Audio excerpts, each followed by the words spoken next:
What's up, everybody? Plano Trade and Exchange here. Just wanted to show you guys a small lot that I had submitted to PSA for their bulk submission. And without further ado, let's jump into it. So first, these first few cards, I'm probably going to crack and resubmit at some point, though not this first one. And that is a Blue Eyes Ultimate Dragon from Shonen Jump. And I think there was a few cards I experimented with in this lot, and this was one of them. So pretty bad grade, probably one of the worst grades I've ever gotten. So there's definitely an indent somewhere or a crease, and I don't know what that is.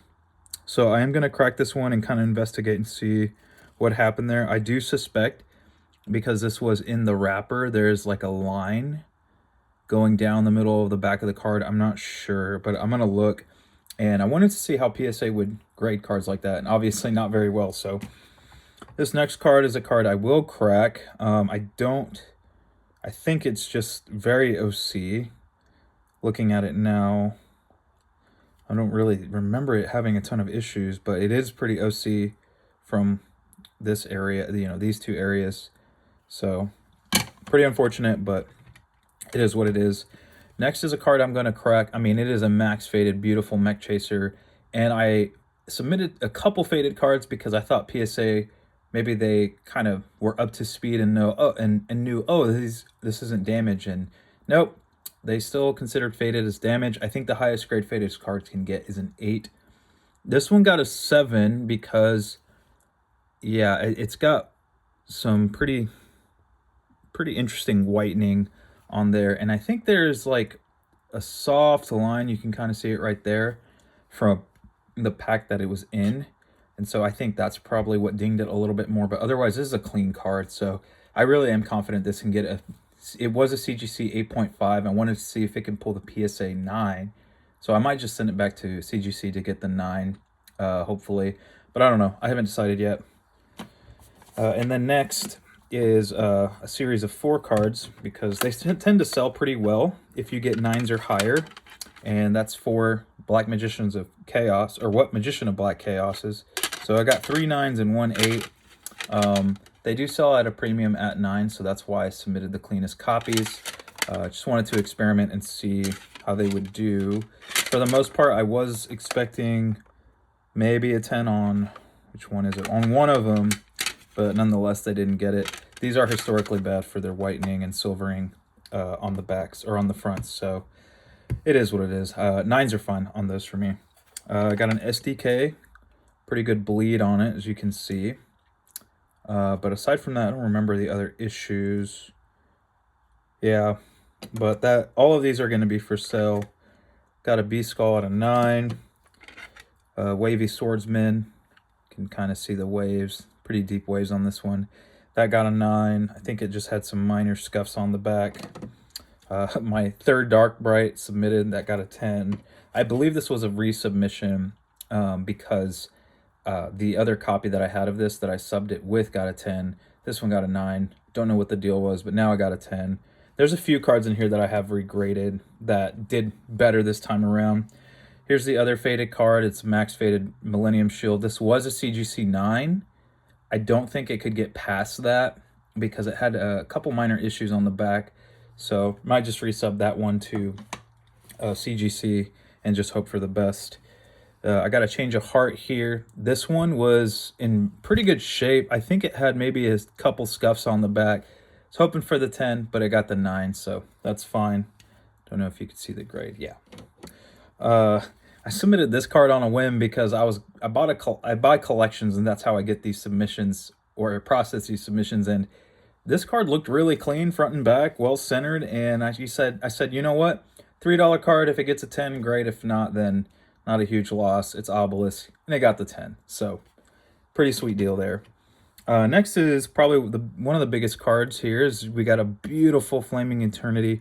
I don't know if this is the enhanced print, but man, beautiful card. Pops really well. I will say I wasn't sure what PSA would think of the whitening. I don't know if that's whitening or if that's just how the card is cut, because a lot of them have that. And then there was quite a bit of waxing on the back. Not crazy, but you can kind of see here with the glare that there is a good stamp of waxing in the back. So I thought, okay, maybe a 9 at best, and it got the 10. So pretty happy with that. This card will be for sale. I actually have a few offers for it right now. But yeah, I was pretty happy about that. This was a resubmission. I had a few of these last submission, and I thought, you know what? There's no way. This card was really clean. It didn't deserve the 9 that it got, and it got the 10. So yeah, and I love the GBI Ultras, especially Slifer, because look how deep the colors are in the background and how, you know, his head and the rest of his body is highlighted. It's just a beautiful card. Next, we have this Dark Magician Girl. I can't remember where I got this. I think this was from another collection. It was really clean. It is a little OC from left to right, and it got the 9, so happy with that. Next is the Jump Slifer. I'm always hesitant to submit these newer Jump cards, but these alt arts, the original ones from Shonen Jump magazine, are really cool, and I think they still have a little bit of a premium as a 9. But I was hesitant to sub this one, but it looked really clean. I didn't see any print lines on it, which is why these are kind of hard to grade, and this one got the 10. So pretty happy about it. That is my second 10 for grading this card. I am 2 for 2 on that.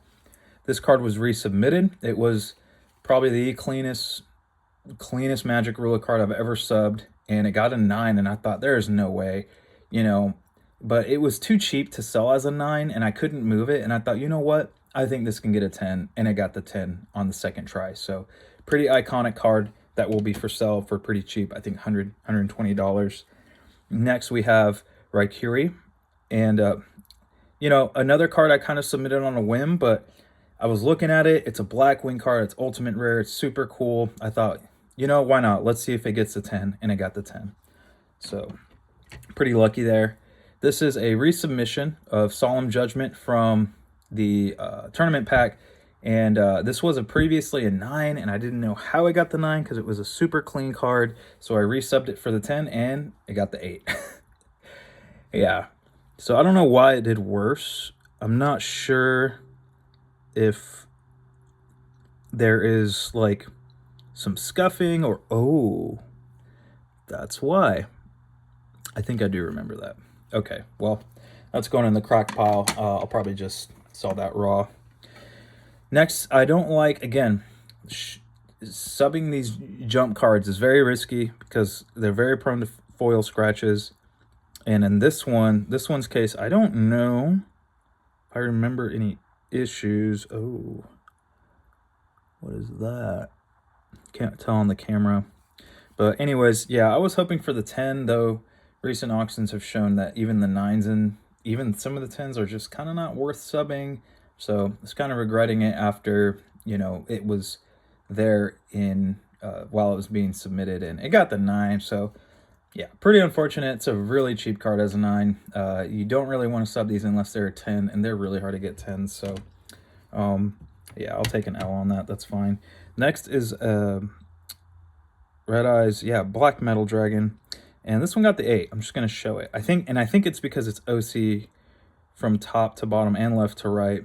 So you can see it's just a lot thicker on these two sides than the rest. Otherwise, it was a really clean card. But yeah, I thought it could get away with the 9 because even though it is got a skinnier bottom than the top, I thought maybe the OC from left to right would still permit a 9, but maybe there's another issue. Maybe there's some foil. Oh yeah, maybe it is. Maybe there are some foil scratches there. That's probably why I got the 8. Yeah, I don't know what I'm gonna do with it. I'm probably gonna sell it just as is, but probably sell for a higher near mint raw price. Next, I got an SDY Dark Magician. This one's got a slight bleed to it, so pretty cool. This was really clean when I subbed it. I think it had a couple back issues, but that got the 8. I'm happy with that. I think highest this could have got was a 9. So next is Trihorn. This is a glossy print. I thought this was wavy. Whoops. Yeah, anyways, I think there was a few scuffs on the back of this card, or maybe they were on the front. I don't remember, but nonetheless, it got an 8. So yeah, oh well. This one I was pretty worried about. You can see the print lines kind of going right there, and I thought, oh, that is for sure an 8 with that many print lines. Otherwise, it's a clean card, beautiful card, and it got the 9. So yeah, man, if it didn't have those print lines, it could probably pull the 10. but whatever. Super cool card. I love the legendary dogs. So we got a few more left. Just the regular BBT Red Eyes Black Dragon. Look how that foil pops. Absolutely gorgeous. I think it's had a few of your normal like scuffs on the back, as many of these collector tin cards do, and yeah, I got the 9, so happy about that. I'm overall pretty happy with the submission, aside from Mechanical Chaser, because of the next few cards coming up. So I got a SDJ, normal Red Eyes, super clean card, and it got the 9. Next are just some tin promos that I put in kind of on a whim, hoping they would get 10s. As you can see, a lot of 9s here. And, oh, maybe that was it. Well, I've got a few more tin promos here. So we've got Beast Skull Dragon, got a 9. I think these were fair. Oh, well, never mind. I thought I had another Beast Skull Dragon, but never mind. So yeah, I didn't mean to show this one, but another GBI Ultra that I resubbed and got the 10. Here's a slightly faded Relinquished. Pretty cool card, super clean. I thought it could pull the 10. It got the 9, so we'll see how. Don't really know how I'm going to sell that one. I think I will sell as is. And then next is another SDJ Red Eyes. This one got the 10, so pretty big hit. I would say this is the biggest hit of the submission, and I'm pretty happy with this card. Super, yeah, just a super cool card. Really clean, like well-deserved 10. And then last is the PCY Karibo. Thought I can pull the 10, but got the 9, but it is what it is. I've already sold this card. In addition to these cards, I also had a Rocket Warrior that got a PSA 10 and a Vorse Raider that got a 9. Those were already sold. And then I sold one more card. Oh, and there was a Collector Tin Summon Skull, so BPT 003, I believe. And that got a 9, so that one was sold with the Vorse Raider. And yeah, that's about it, guys. Just wanted to showcase my recent submission. One of the reasons why I subbed a lower amount, I actually split up the submission from 100 cards to 33-ish each, just because I wanted to see how the PSA 10 ratios would work. I read from a couple people that you want to go in 20s and 30s because the rate of trying to grind out 10s is going to just be, it's been higher, as some have speculated, with smaller submissions like that versus giant ones where they're just going to give you constantly 9s, especially if you have those repeat cards. So my Magician of Black Chaos is, for instance, it might have been better to just sub 2 at a time so as they don't get the same scrutiny as all the previous counterparts. And so I think the experiment worked out pretty well, especially for those GBI gods. And, you know, there's a few other cards that I was thinking about repeating just as much of, but those will be for a later submission. For instance, I think I have multiple, like 10 promos in one set, like 3 or 4 copies of that. I just kind of want to see if maybe the legends are true. Maybe those will all get 9s because there's so many of them, but maybe I'll get lucky and have a generous grader and he'll grade multiple 10s, but we'll see. So that's it, guys. Plano Trade and Exchange signing out. God bless y'all.